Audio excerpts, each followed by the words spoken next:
Journal de Marie Baskirtseff, édition abrégée, Paris, Nelson éditeur, rue d'Enfer Rochereau, 1932. Marie Baskirtseff, née en 1860, morte en 1884.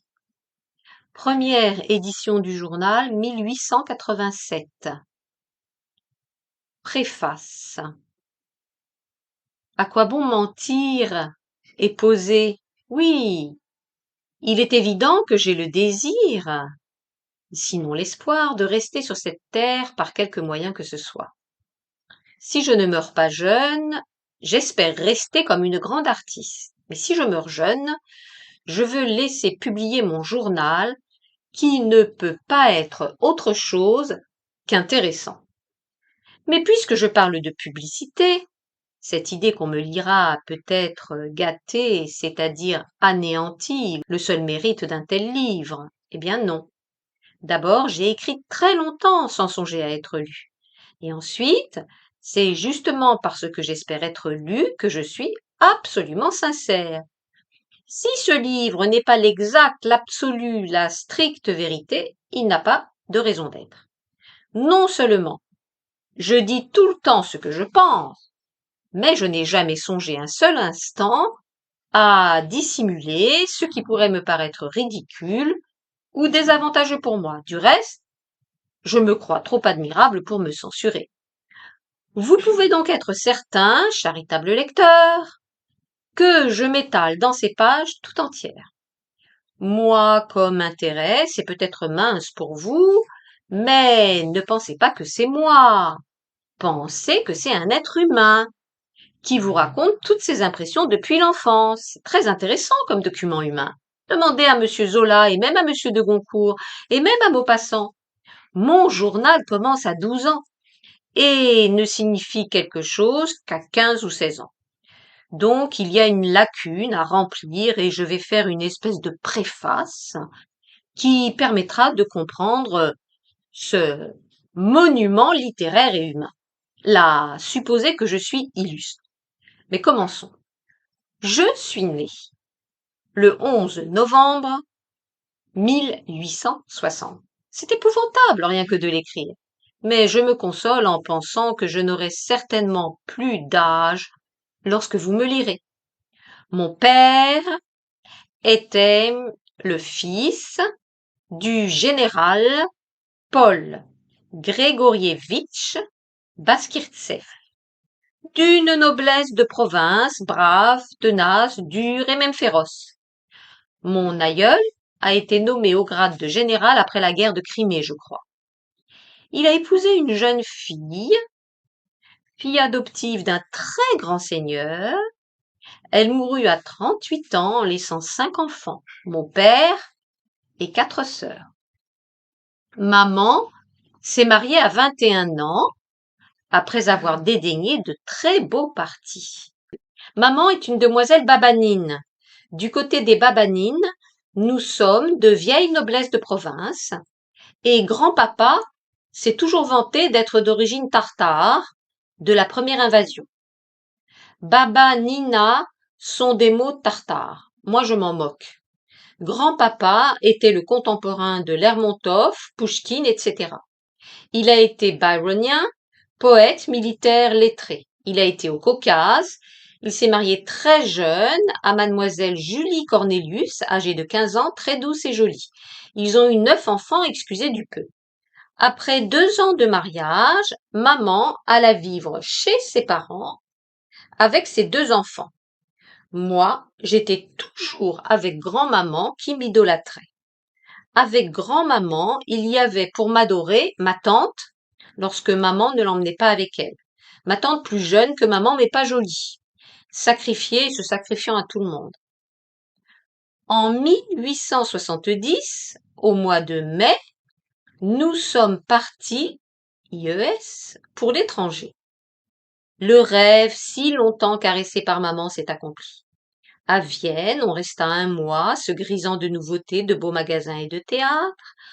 On arriva à Baden-Baden au mois de juin. en pleine saison, en plein luxe, en plein Paris.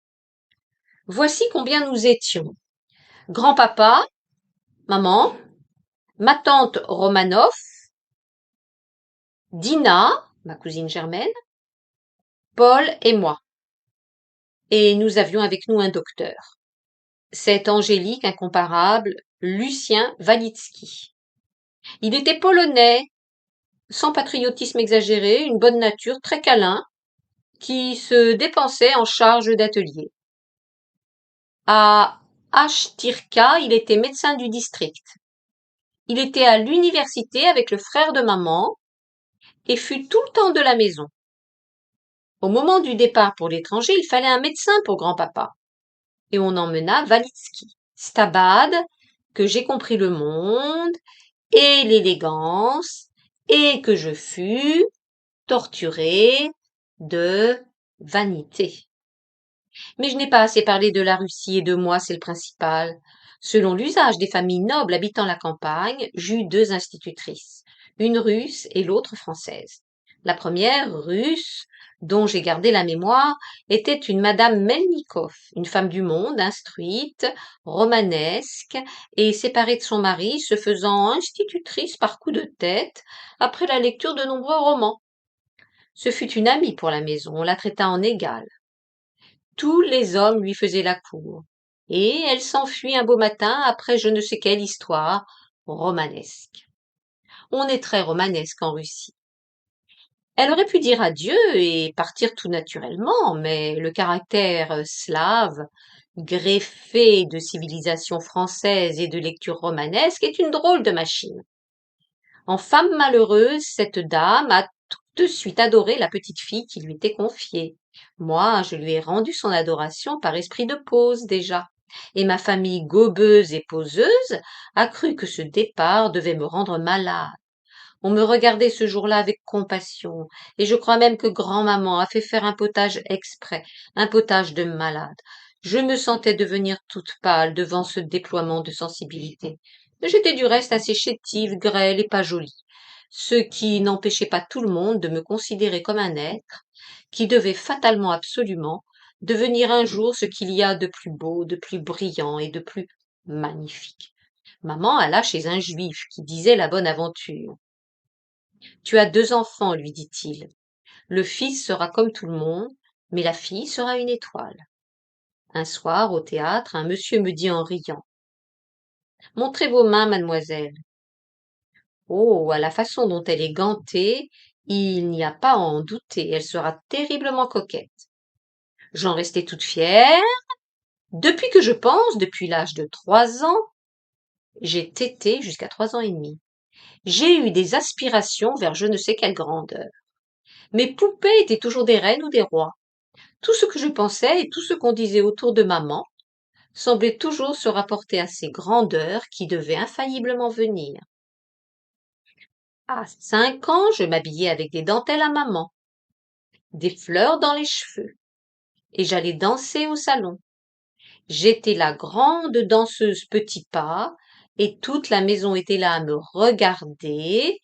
Paul n'était presque rien, et Dina ne me portait pas ombrage, bien que fille du bien-aimé Georges. Encore une histoire. Lorsque Dina vint au monde, grand-maman alla la prendre sans cérémonie à sa mère et la garda toujours. C'était avant ma naissance à moi. Après madame Ménilkov, j'eus pour gouvernante mademoiselle Sophie Dolgikov, âgée de 16 ans, Sainte Russie, et une autre, française, qu'on appelait madame Brenne, qui portait une coiffure à la mode du temps de la Restauration, avait des yeux bleus pâles et semblait très triste avec ses 50 ans et sa phtisie. Je l'aimais beaucoup, elle me faisait dessiner. J'ai dessiné avec elle une petite église au trait. Du reste, je dessinais souvent. Pendant que les grands faisaient leur partie de cartes, je venais dessiner sur le tapis vert. Madame Brenne est morte en 1868 en Crimée. La petite Russe, traitée en enfant de la maison, a été sur le point de se marier avec un jeune homme que le docteur avait amené et qui était connu par ses échecs matrimoniaux. Cette fois, tout semblait marcher à ravir. Lorsque, un soir, en entrant dans sa chambre, je vois mademoiselle Sophie, qui pleurait comme une perdue, le nez dans ses coussins. Tout le monde est arrivé. Quoi? Qu'y a-t-il? Enfin, après bien des larmes et des sanglots, la pauvre enfant finit par dire qu'elle ne pourrait jamais, non, jamais, et des pleurs. Mais pourquoi? Parce que, parce que je ne puis pas m'habituer à sa figure. Le fiancé entendait tout cela du salon. 1 heure après, il bouclait sa malle en l'arrosant de larmes et partait. C'était le 17e mariage manqué. Je me rappelle si bien je ne puis pas m'habituer à sa figure. Ça partait tellement du cœur que je compris alors même très bien que ce serait vraiment horrible d'épouser un homme à la figure duquel on ne peut s'habituer. Tout ça nous ramène à Bade en 1870. La guerre étant déclarée, nous avons filé sur Genève, moi, le cœur rempli d'amertume et de projets de revanche. Tous les jours avant de me coucher, je récitais tout bas cette prière supplémentaire. Mon Dieu, faites que je n'ai jamais la petite vérole, que je sois jolie, que j'aie une belle voix, que je sois heureuse en ménage et que maman vive longtemps. À Genève, nous avons logé à l'hôtel de la Couronne au bord du lac. On m'a donné un professeur de dessin qui a apporté des modèles à copier, des petits chalets où les fenêtres étaient dessinées comme des troncs d'arbres et qui ne ressemblaient pas aux vraies fenêtres des vrais chalets. Aussi n'en ai-je pas voulu, ne comprenant pas qu'une fenêtre fût ainsi faite. Alors le vieux bonhomme m'a dit de copier la vue de la fenêtre tout bonnement d'après nature. À ce moment, nous avions quitté l'hôtel de la Couronne pour loger dans une pension de famille, et le Mont Blanc était en face de nous. J'ai donc copié scrupuleusement ce que je voyais de Genève et du lac, et ça en est resté là, je ne sais plus pourquoi. À Bade, on avait eu le temps de faire nos portraits, d'après des photographies, et ces portraits m'ont paru laids et léchés dans leur effort d'être jolis. Quand je serai morte, on lira ma vie que je trouve moi très remarquable. Il n'aurait plus manqué qu'il en fût autrement.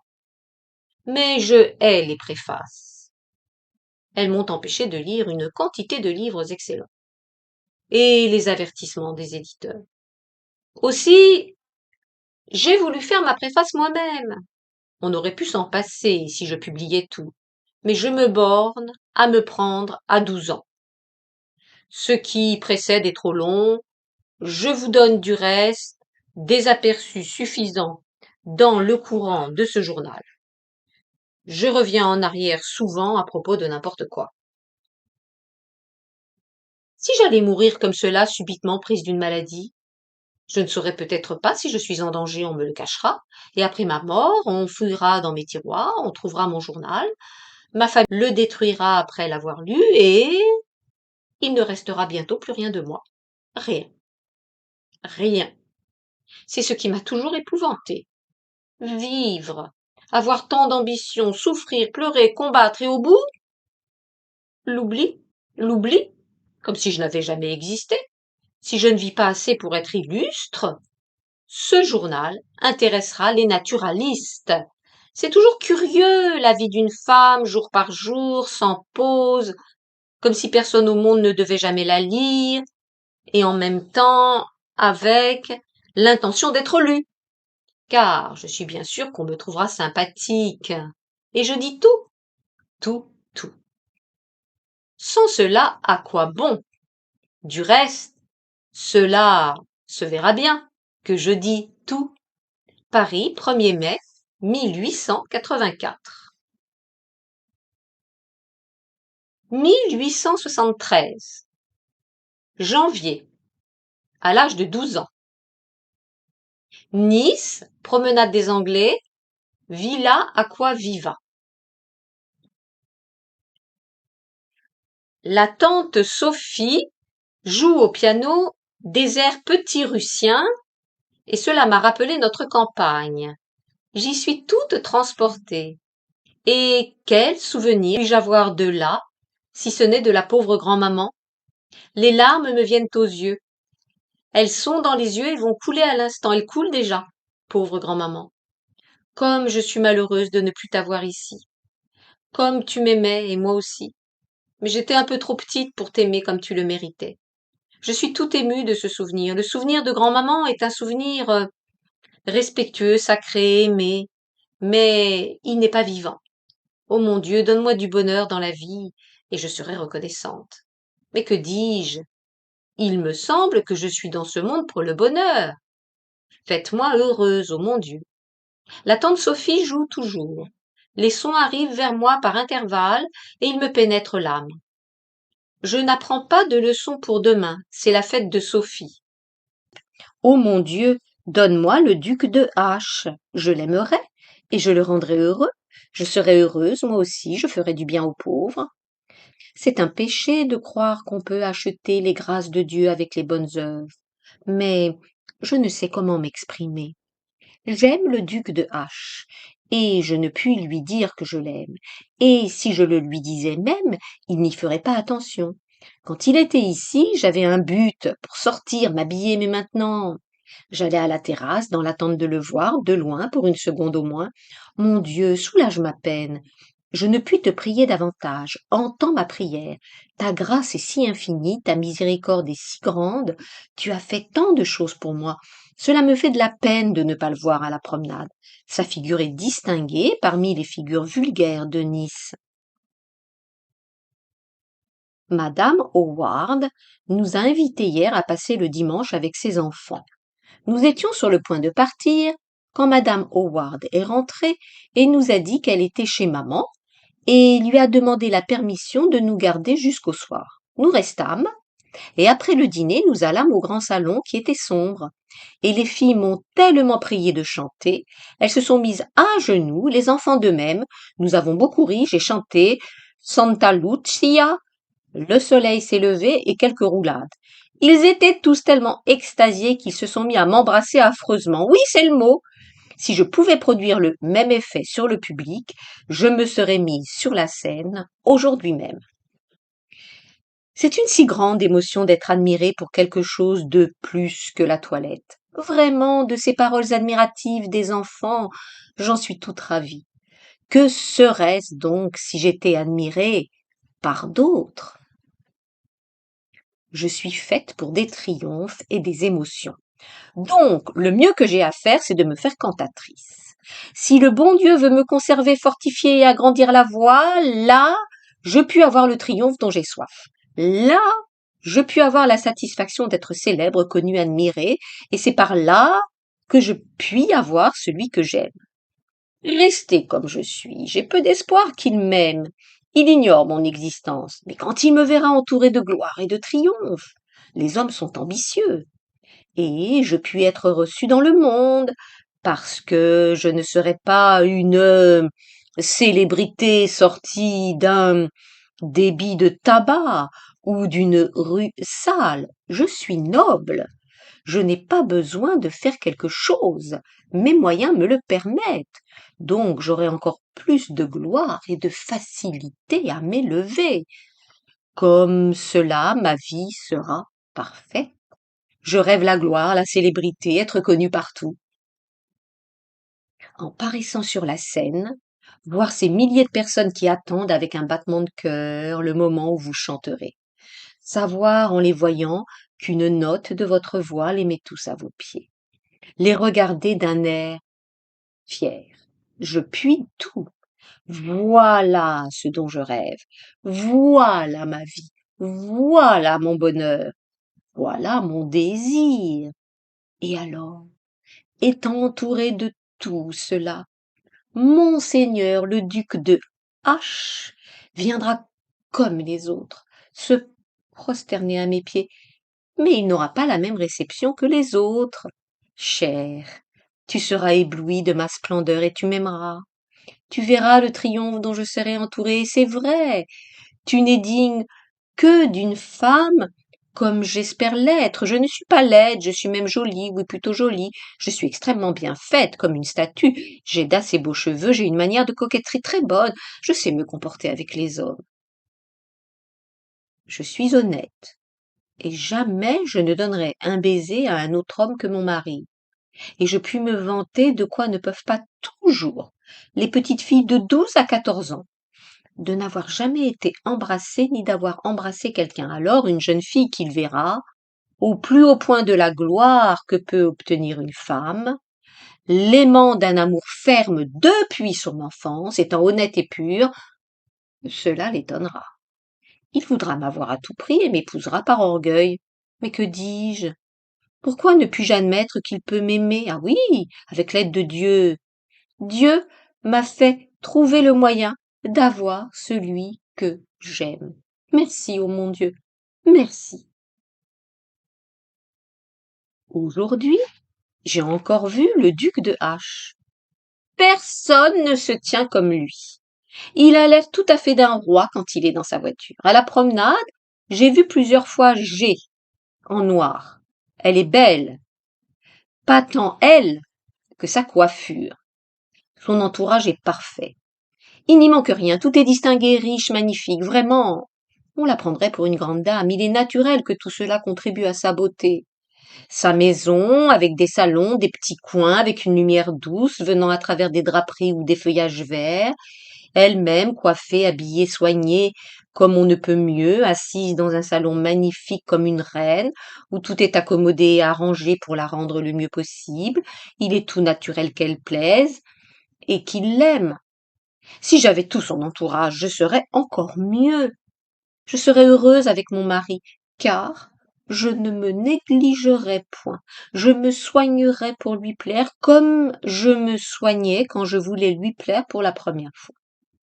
D'ailleurs, je ne comprends pas comment un homme et une femme, tant qu'ils ne sont pas mariés, peuvent s'aimer toujours et tâchent de se plaire sans cesse, puis se négligent après le mariage. Pourquoi se faire une idée qu'avec le mot mariage, tout passe et qu'il ne reste que la froide et réservée amitié? Pourquoi profaner le mariage en se représentant la femme en papillote, en peignoir, avec du cold cream sur le nez et cherchant à obtenir de son mari de l'argent pour ses toilettes? Pourquoi la femme se négligerait-elle devant l'homme pour lequel elle doit se soigner le plus? Je ne vois pas pourquoi on traiterait son mari en animal domestique. Et pourquoi, tant qu'on n'est pas marié, on veut plaire à cet homme? Pourquoi ne resterait-on pas toujours coquette avec son mari? Et ne le traiterait-on pas comme un étranger qui vous plaît? Avec la différence qu'à un étranger, on ne doit rien permettre de trop. Est-ce que c'est parce qu'on peut s'aimer ouvertement, et parce que ce n'est pas un crime, et parce que le mariage est béni par Dieu? Est-ce que parce que ce qui n'est pas défendu n'est rien, et parce qu'on ne trouve du plaisir que dans les choses défendues et cachées? Mon Dieu, cela ne doit pas être ainsi. Je comprends bien autrement tout cela. Je force ma voix pour chanter, et je l'abîme. Et c'est pour cela que j'ai juré à Dieu de ne plus chanter. Serment que j'ai 100 fois violé, jusqu'à ce que je prenne des leçons. Et je l'ai prié de me purifier, agrandir et fortifier la voix. Pour m'empêcher de chanter, j'y mets une condition terrible. C'est que, si je chante, je perdrai la voix. C'est affreux. mais je ferai tout pour accomplir cette promesse. Vendredi. Aujourd'hui, une robe antédiluvienne, ma petite jupe et casaque en velours noir, par-dessus la tunique et la jaquette sans manches de Dinah. Cela fait très bien. Je crois que c'est parce que je sais porter la robe et que j'ai la tournure élégante. J'avais l'air d'une petite vieille. On m'a beaucoup regardée. Je voudrais savoir pourquoi on me regarde. Si c'est parce que je suis drôle ou jolie. Je paierais cher celui qui me dirait la vérité. J'ai envie de demander à quelqu'un, à un jeune homme, si je suis jolie. J'aime toujours croire aux bonnes choses, et j'aime croire que c'est plutôt parce que je suis jolie. Je me trompe peut-être, mais si c'est une illusion, j'aime mieux la garder parce qu'elle est flatteuse. Que voulez-vous? Dans ce monde, il faut tourner les choses au mieux possible. La vie est si belle et si courte. Je pense à ce que va faire mon frère Paul quand il sera grand. Quelle profession? Car il ne peut pas passer sa vie comme bien des gens. Se promener avant, puis se jeter dans le monde de joueurs et de cocottes filles. D'ailleurs, il n'en a pas le moyen. Je lui écrirai tous les dimanches des lettres raisonnables, pas des conseils, non, mais en camarade. Enfin, je saurai m'y prendre et avec l'aide de Dieu, j'aurai quelque influence sur lui car il doit être un homme. J'étais si préoccupée que j'ai presque oublié quelle honte, l'absence du duc. Il me semble qu'un si grand abîme nous sépare, surtout si nous allons en Russie cet été. On parle de cela sérieusement. Comment puis-je croire que je l'aurai? Il ne pense pas à moi plus qu'à la neige de l'hiver dernier. Je n'existe pas pour lui. Restant encore à Nice l'hiver, je puis espérer. Mais il me semble qu'avec le départ pour la Russie, toutes mes espérances s'envolent. Tout ce que je croyais possible s'évanouit. Je sens une douleur lente et calme qui est affreuse. Je perds tout ce que je croyais possible. Je suis dans un moment de douleur le plus grand. C'est un changement de tout mon être. Comme c'est étrange. Je pensais tout à l'heure à la gaieté du tir. Et maintenant, j'ai les plus tristes idées imaginables dans la tête. Je suis brisée par ces pensées. Oh mon Dieu, à la pensée qu'il ne m'aimera jamais, je meurs de douleur. Je n'ai plus d'espoir, j'étais folle de désirer des choses aussi impossibles. Je voulais du trop beau. Ah mais non, je ne dois pas me laisser aller. Comment? J'ose me désespérer ainsi. N'y a-t-il pas Dieu qui peut tout, qui me protège? Comment j'ose penser de cette façon? N'est-il pas partout, toujours à veiller sur nous? Lui peut tout, lui est tout-puissant. Pour lui, il n'y a ni temps ni distance. Je puis être au Pérou et le duc en Afrique. Et s'il le veut, il nous réunira. Comment ai-je pu admettre une minute une pensée désespérée? Comment ai-je pu, pour une seconde, oublier sa divine bonté? Est-ce parce qu'il ne me donne pas tout de suite ce que je désire, que j'ose le nier? Non, non, il est plus miséricordieux. Il ne laissera pas ma belle âme se déchirer par des doutes criminels. Ce matin, j'ai montré à mademoiselle Collignon, ma gouvernante, un charbonnier, en lui disant: regardez comme cet homme ressemble au duc de H. Elle m'a dit en souriant: quelle bêtise! Cela m'a fait un plaisir immense de prononcer son nom. Mais je vois que, quand on ne parle à personne de celui qu'on aime, cet amour est plus fort. Tandis que si on en parle constamment, ce n'est pas là mon cas, l'amour devient moins fort. C'est comme un flacon d'esprit. S'il est bouché, l'odeur est forte, tandis que s'il est ouvert, elle s'évapore. C'est justement ce qu'est mon amour, plus fort, car je n'en entends jamais parler. Je n'en parle jamais moi-même. Je le garde tout entier pour moi. Le soir, à l'église, c'est le premier jour de notre semaine sainte. J'ai fait mes dévotions. Je dois dire que je n'aime pas bien des choses dans ma religion, mais ce n'est pas à moi de la réformer. Je crois en Dieu, au Christ, à la Sainte Vierge. Je prie Dieu tous les soirs et je ne veux pas m'occuper de quelques bagatelles qui ne font rien à la vraie religion, à la vraie croyance. J'attends mademoiselle Collignon pour la leçon depuis 1 heure et demie, et c'est tous les jours comme cela. Et maman me fait des reproches, et ne sait pas que j'en suis chagrinée, que je suis brûlée dans l'intérieur par la colère, l'indignation. Mademoiselle C manque les leçons, elle me fait perdre mon temps. J'ai 13 ans. Si je perds le temps, que deviendrai-je? Mon sang bout. Je suis toute pâle. Et par moments, le sang me monte à la tête, mes joues brûlent, mon cœur bat, je ne puis rester en place, les larmes me pressent le cœur, je parviens à les retenir et j'en suis plus malheureuse. Tout cela ruine ma santé, abîme mon caractère, me fait irritable, impatiente. Les gens qui passent tranquillement leur vie, cela se voit sur la figure. Et moi, qui suis à chaque instant irritée, c'est-à-dire que c'est toute ma vie qu'elle me vole en me volant mes études. À 16, 17 ans, viendront d'autres pensées. Et maintenant, c'est le temps pour étudier. C'est heureux que je ne sois pas une petite fille enfermée dans un couvent et qui, en sortant, se jette comme une folle au milieu des plaisirs, croit tout ce que lui disent les fats à la mode et en 2 mois se trouve désillusionnée, désappointée. Je ne veux pas qu'on croie qu'une fois fini d'étudier, je ne ferai que danser et m'habiller, non.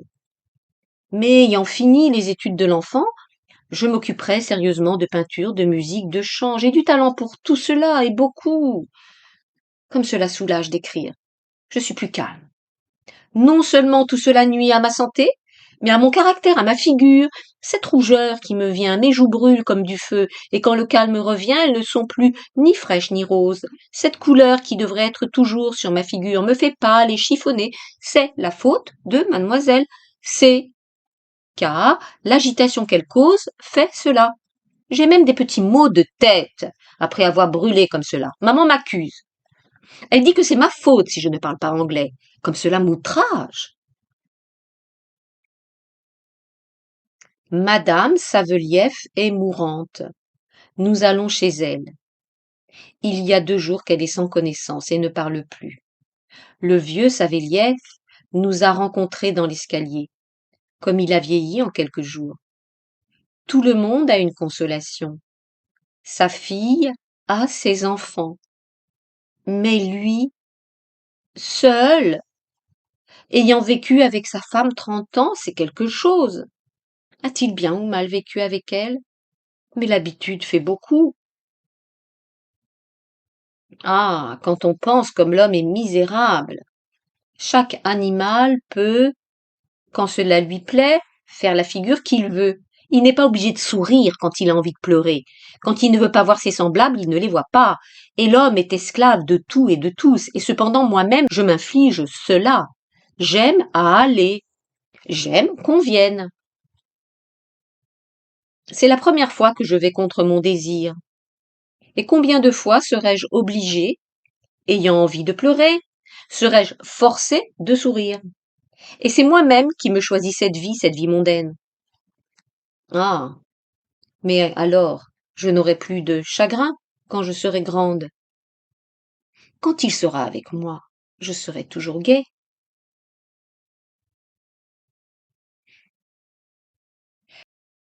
Madame Savelieff est morte hier soir. Moi et maman, nous allâmes chez elle. Il y avait là beaucoup de dames. Que dire de cette scène? Douleur à droite, douleur à gauche, douleur au plafond, douleur au plancher, douleur dans la flamme de chaque cierge, douleur dans l'air même. Madame Patton, sa fille, a eu une crise. Tout le monde pleurait. Je lui ai embrassé les mains, je l'ai menée et assise à côté de moi. Je voulais lui dire quelques mots de consolation, mais je ne pouvais pas. Et quelle consolation? Le temps seul. Et puis, je trouvais toutes les consolations banales et bêtes. Je dis que le plus à plaindre était le vieux qui restait seul, seul, seul. Ah mon Dieu, que faire? Je dis que tout doit finir, voilà mon raisonnement. Mais si quelqu'un des nôtres mourait, je ne le mettrais pas en pratique. Cette nuit, j'ai eu un horrible rêve. Nous étions dans une maison que je ne connais pas, quand tout à coup moi, ou je ne sais qui, je ne m'en souviens pas, regarde par la fenêtre. Je vois le soleil qui s'agrandit, et couvre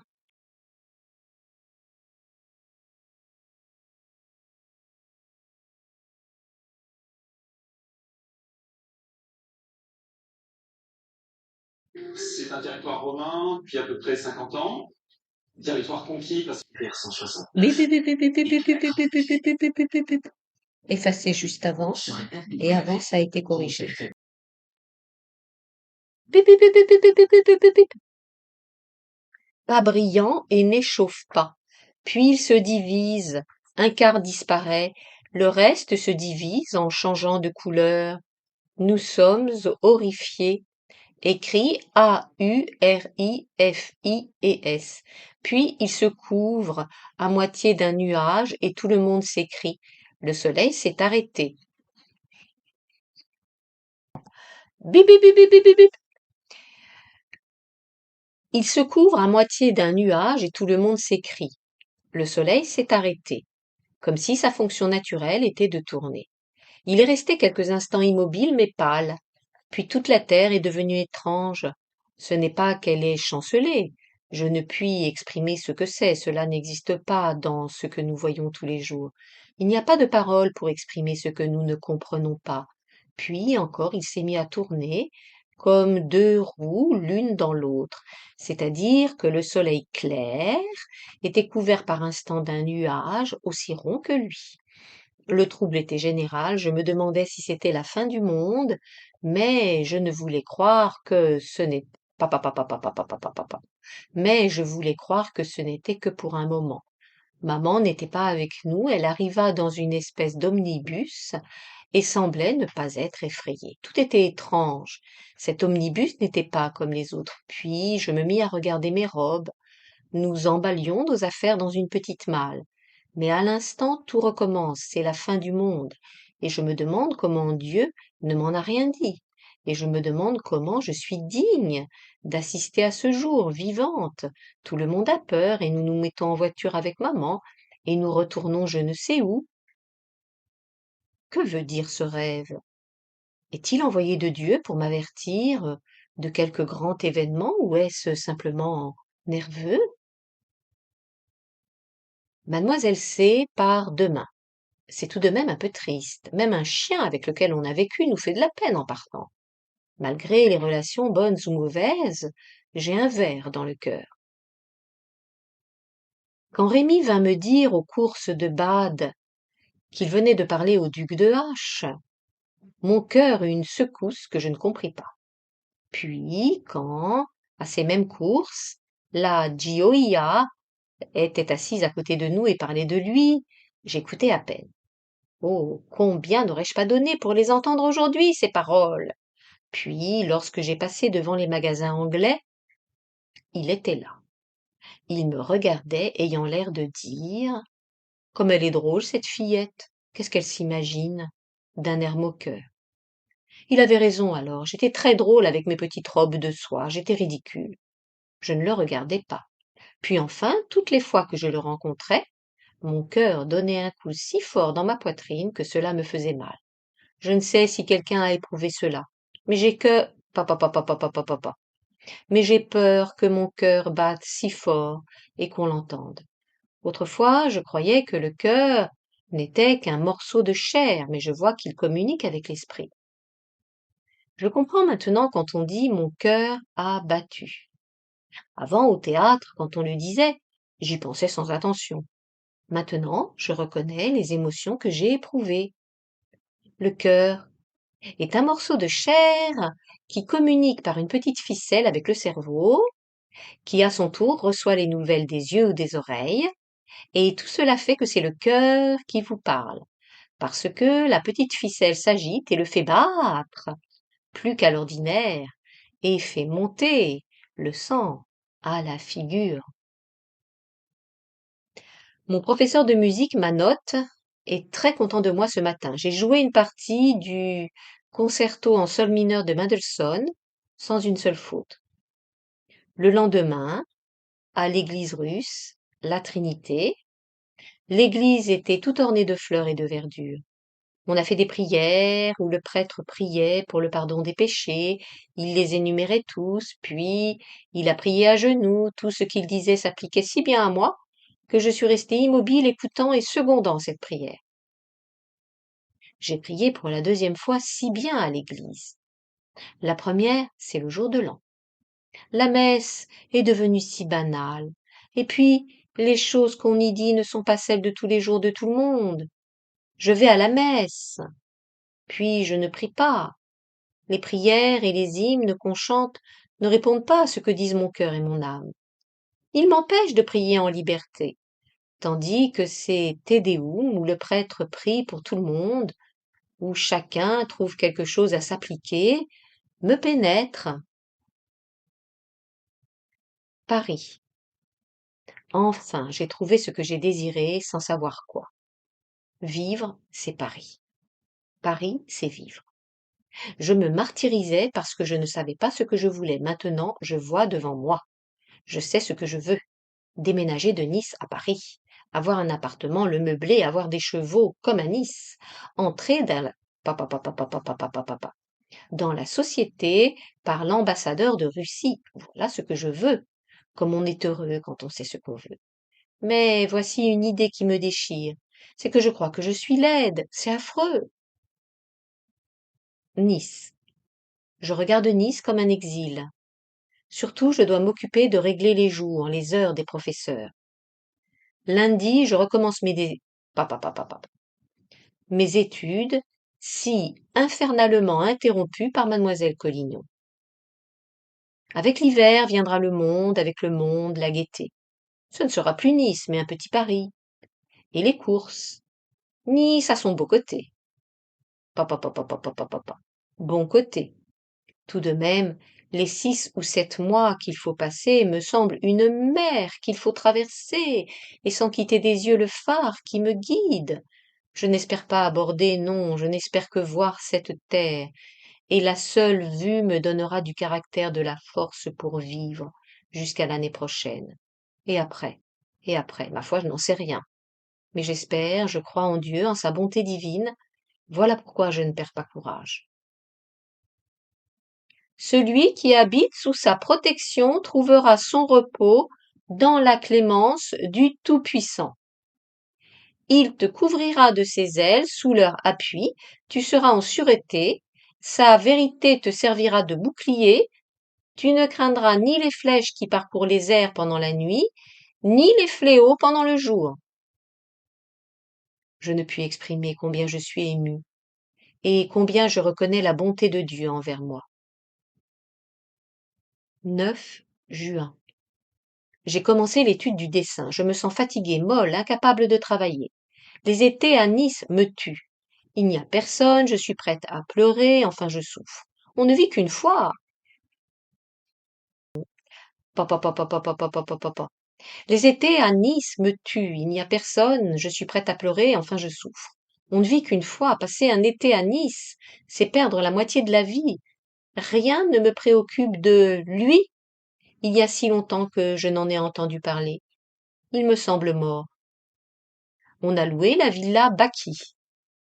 À dire vrai, c'est une peine énorme de demeurer là. Pour le bourgeois, ça va, mais pour nous, moi, je suis aristocrate. J'aime mieux un gentilhomme ruiné qu'un bourgeois riche. Je vois plus de charme dans du vieux satin ou de la dorure noircie par le temps, des colonnes et des ornements passés, que dans des garnitures riches, sans goût et se jetant aux yeux.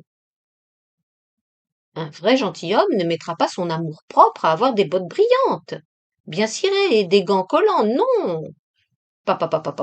Et des gants collants, non. Pardon, excuse-moi. Et des gants collants.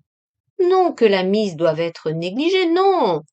Mais entre le négligé noble et le négligé pauvre, il y a si grande différence. Nous quittons cet appartement, je le regrette beaucoup. Non parce qu'il est commode et beau, mais parce qu'il est un ancien ami que j'y suis habituée. Quand je pense que je ne verrai plus mon cher cabinet d'études, quand je pense que je ne verrai plus mon cher cabinet d'études. J'y ai tant pensé à lui, cette table sur laquelle je m'appuie et sur laquelle j'écrivais tous les jours tout ce qu'il y a de plus doux et de plus sacré dans mon âme, ces murs où mon regard se promenait en voulant les percer et aller loin, loin. Dans chaque fleur du papier, je le voyais. Combien de scènes je m'imaginais dans ce cabinet, où il jouait le principal rôle. Il me semble qu'il n'y a pas au monde une seule chose à laquelle je n'ai pensé dans cette petite chambre, en commençant par les plus simples jusqu'aux plus bizarres. Le soir, Paul, Dina et moi, nous restons ensemble, puis je suis restée seule. La lune éclairait ma chambre et je n'ai pas allumé les bougies. Je suis sortie sur la terrasse et j'ai entendu des sons lointains de violon, guitare et harmonie-flûte. Je suis rentrée vite et me suis mise à la fenêtre pour mieux écouter.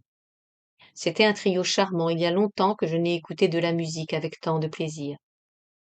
Dans un concert, on est plus occupé à examiner le public qu'à écouter, mais ce soir, toute seule au clair de lune, j'ai dévoré, si je peux parler ainsi, cette sérénade car c'en était une. Les jeunes gens niçois nous ont joué une sérénade. On ne peut être plus galant. Malheureusement, les jeunes gens à la mode ne veulent plus de ces amusements. Ils préfèrent passer leur temps dans les cafés chantants, tandis que la musique. Qu'y a-t-il au monde de plus noble que de chanter une sérénade comme dans l'ancienne Espagne? Ma parole, après les chevaux, je passerai ma vie sous la fenêtre de ma belle et finalement à ses pieds. Je voudrais tellement avoir un cheval. Maman me le promet, ma tante aussi. Le soir, dans sa chambre, je suis venue de ma manière légère, pleine d'enthousiasme. Je le lui ai demandé, elle m'a sérieusement promis. Je me couche toute heureuse.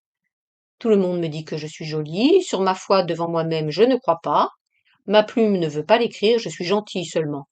Parfois jolie. Je suis heureuse. Le monde, c'est ma vie. Il m'appelle, il m'attend, je voudrais courir vers lui. Je n'ai pas l'âge encore d'aller dans le monde. Mais il me tarde d'y être, pas par le mariage. Mais je voudrais que maman et ma tante secouassent leur paresse. Pas le monde de Nice, mais de Pétersbourg, de Londres, de Paris. C'est là où je pourrais facilement respirer, car les gènes du monde sont mes aises. Paul n'a pas encore de goût. Il ne comprend pas la beauté des femmes. Je lui ai entendu dire belle de telle laidronne. Il faut que je lui donne des manières et des goûts. Je n'ai pas encore d'influence sur lui, mais avec le temps, j'espère. Maintenant, d'une façon à peine visible, je lui communique ma manière de voir. Je lui donne des sentiments de la plus sévère moralité sous une forme frivole. Cela amuse et c'est bien. S'il se marie, il doit aimer sa femme, rien que sa femme. Enfin, j'espère, si Dieu le permet, lui donner de bonnes idées. Mardi 29 juillet. Nous voilà partis, IES, pour Vienne. Le départ a été fort gai en somme. J'étais comme toujours l'âme de la partie. Depuis 1000 ans, le pays est adorable, si vert, si plat, qu'on peut étendre le regard jusqu'à l'infini, sans qu'on craigne qu'une montagne se mette comme un mur devant les yeux. Frontière autrichienne, comme je m'habillais à la hâte, on a ouvert la portière et le médecin nous a parfumés avec une poudre contre la maladie que je n'ose pas nommer. Je me rendormis encore jusqu'à 11 heures, je n'osais rouvrir les yeux. Quelle verdure, quels arbres, quelles maisons propres, quelles gentilles Allemandes, comme les champs sont cultivés, c'est charmant, délicieux, superbe.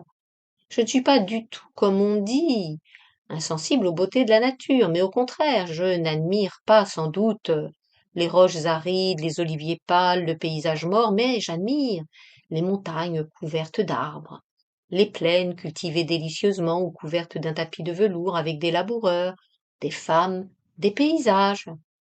Ici, je ne pouvais me lasser d'être à la fenêtre et d'admirer. On va vite avec l'express. Tout passe, tout fuit, et tout est si beau. Voilà ce que j'admire de tout mon cœur. À 8 heures, je me suis assise car j'étais fatiguée. À une station, des petites Allemandes viennent crier à nos oreilles. Frisch Wasser, Frisch Wasser. Dina a mal à la tête.